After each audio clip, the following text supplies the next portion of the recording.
দেড় যুগেরও বেশি সময় ধরে কোণঠাসা টানা ৩বারের ক্ষমতায় থাকা দল বাংলাদেশ আওয়ামী লীগ ক্ষমতাচ্যুত হয়ে ২৪-এর ৫ আগস্টের পর থেকে ভারতে অবস্থান করছেন দলীয় প্রধান শেখ হাসিনা।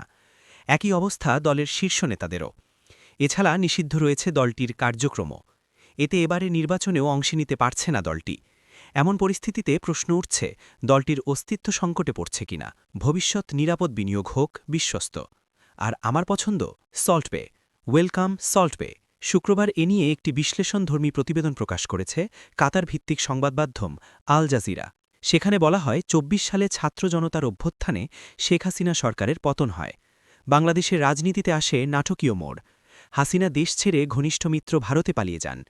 এরপর আওয়ামী লীগকে সব ধরনের রাজনৈতিক কর্মকাণ্ড থেকে নিষিদ্ধ করা হয়। শেখ হাসিনার প্রতিষ্ঠিত বিশেষ ট্রাইব্যুনাল তার অনুপস্থিতিতেই গণহত্যার নির্দেশ দেওয়ার দায়ে মৃত্যুদণ্ড দিয়েছেন।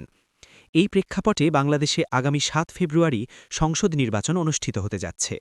রাজনৈতিক বিশ্লেষক ও জবান পত্রিকা সম্পাদক রেজাউল করিম রনির মতে, ফেব্রুয়ারি নির্বাচনে টিকে যাওয়া আওয়ামী লীগের জন্য বড় চ্যালেঞ্জ।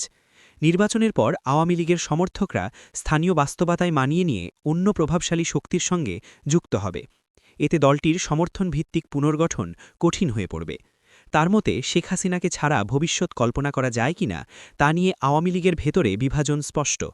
এ অবস্থায় দলের আগের জায়গায় ফেরা প্রায় অসম্ভব।